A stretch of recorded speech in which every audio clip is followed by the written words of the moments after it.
पद्मनाभप्रियां देवीं पद्माक्षीं पद्मवासिनीं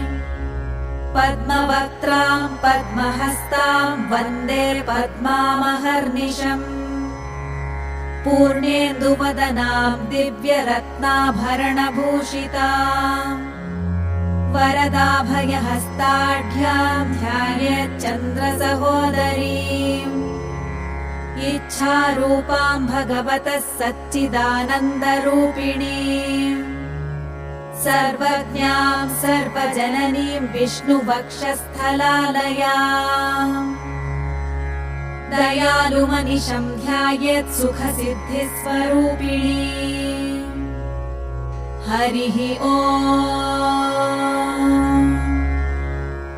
नित्यागतानन्त नित्यानन्दिनी जनरञ्जनी